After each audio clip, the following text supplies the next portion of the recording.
Okay, so in the last part of the lesson, I want you to take a moment and after I give you a brief overview of the examples that I want to cover in this last part, I would like you to pause and try to give the answer yourselves with a formula sheet based on what we just discussed before. Really, it's important to take your time and do these exercises yourself, then continue the video and so see if you are right with what we just talked about. Remember to have that formula sheet in front of you. One mention about the notations in the formula sheet, you will see often in the formula sheet these notations an of t, pn of t, and so on.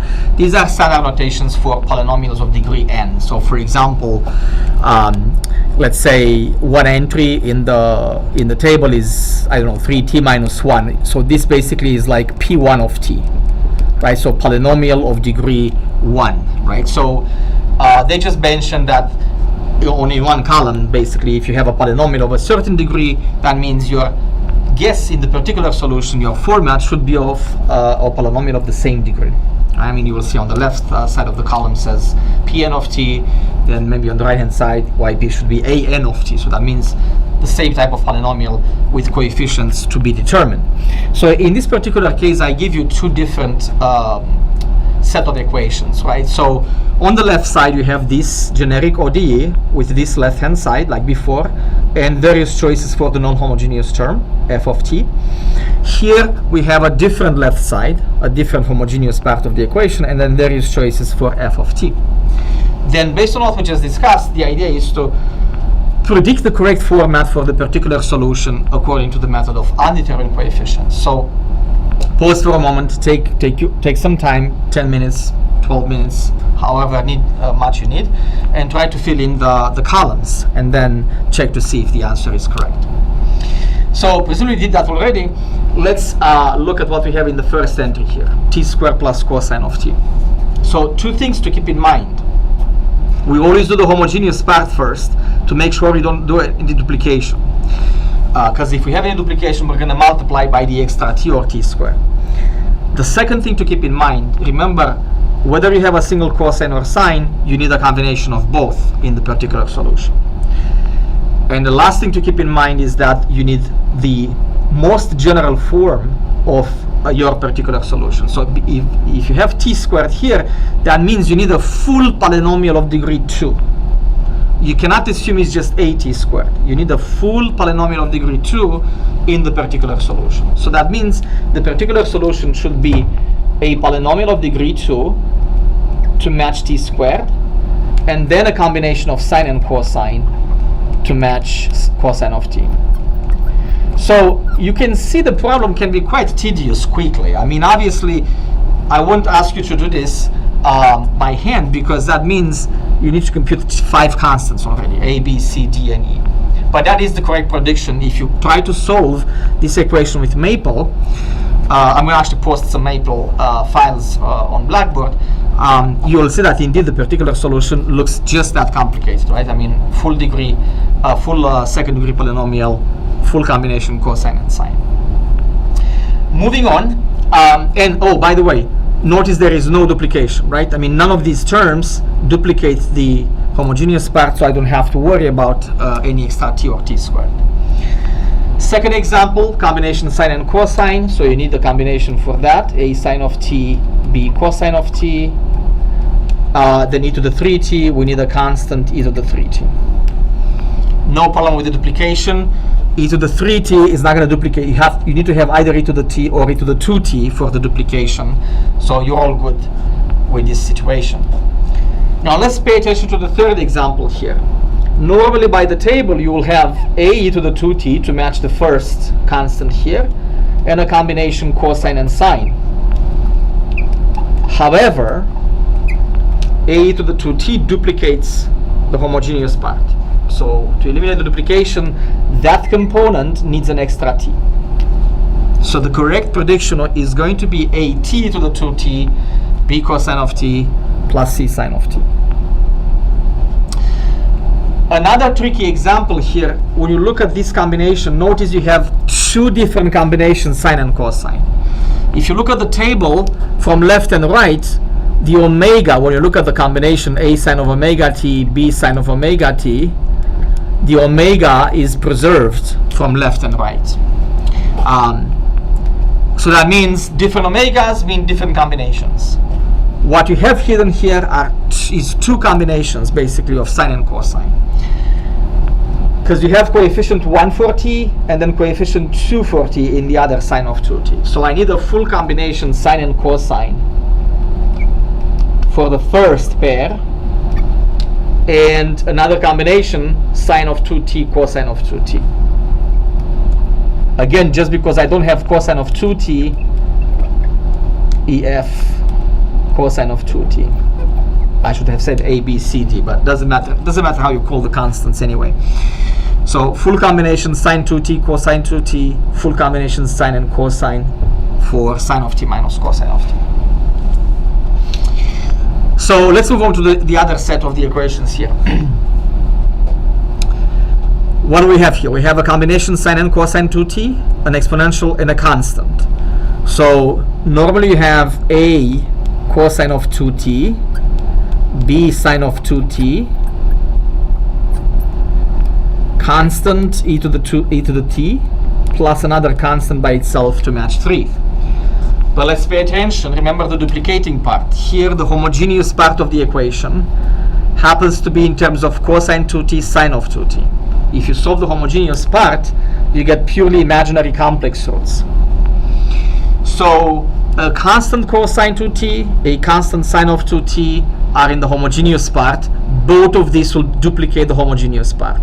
So this part alone, only the duplicating part, needs to have the extra t. And by the way, in the mass spring system application, which is the incoming lecture, you will see that the practical implication of this extra t is quite important. So we'll talk about that, but mathematically it happens because of this duplication between the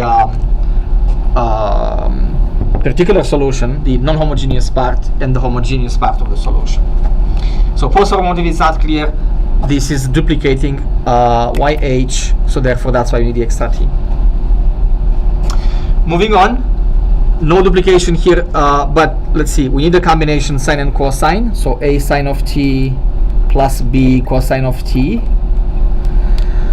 Look very carefully at the table. This matches the entry that looks like polynomial e to the kt. I mean, in the table, it's going to be given like this, right? So a polynomial times e to the kt. In my particular case, that's a polynomial of degree 1. So you need just that. Polynomial of degree 1 times e to the 3t. The exponent must be the same. And then e to the 5t, it's by itself. So that just needs a constant e to the 5t. So that is the correct format of the solution.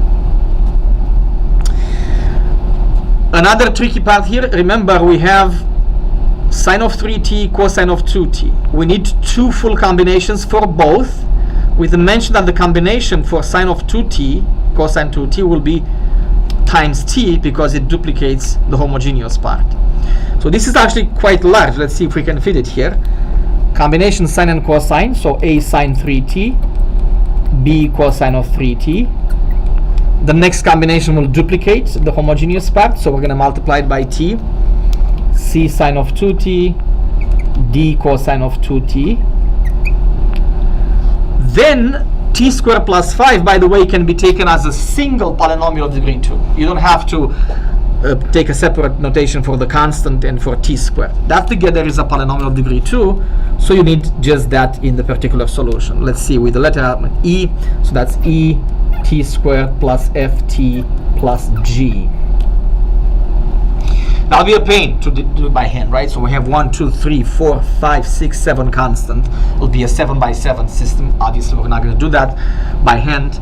Computers are tasked for the job. Finally, another little tricky part here.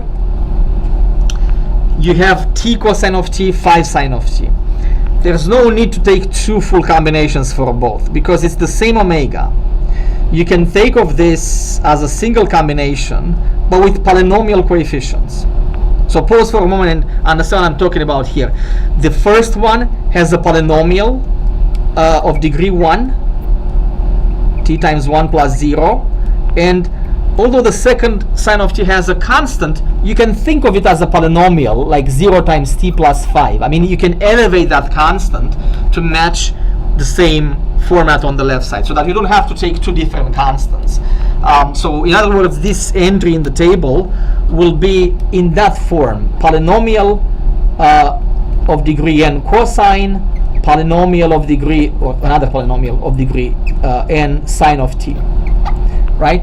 So you can always, if one of them is a polynomial, you can always, if the other one is of lower degree, you can always treat that as a polynomial of the same degree. So it's like me treating 5 as a polynomial of degree 1, just so I can use a single combination. Right? So remember, the most general format that matches the combination you have. So here we have at plus b cosine of t, ct plus d sine of t, and then we need to have a constant by itself to match that 9 by itself. So that being said, this is all there is to it with the method of undetermined coefficients. Just to summarize, if you have to find these coefficients in the exam, it will be at most 3 or 4 coefficients with very easy equations to solve, so that you don't waste too much time. But for more complicated parts, you use the computer. I can still give in the exam, though, problems like this, in which the task is to simply predict the format, but not actually determine the coefficient. So if the problem calls just for predicting the format without solving the coefficients, I'm going to make it clear in the problem. But be aware, some of the problems are like that, in which you only have to predict yp. So that being said, the last part of chapter 4 of this lesson of second order ODE will be one of the most important applications, namely the mass spring system, which is described by an equation like this. So although the homework on that lesson will be shorter, again, expect the lesson to be a little bit longer, because it's worthwhile talking about in more details on the practical implications of the mass spring system and how we actually associate the math property of solutions with what happens in reality. So that's it for today.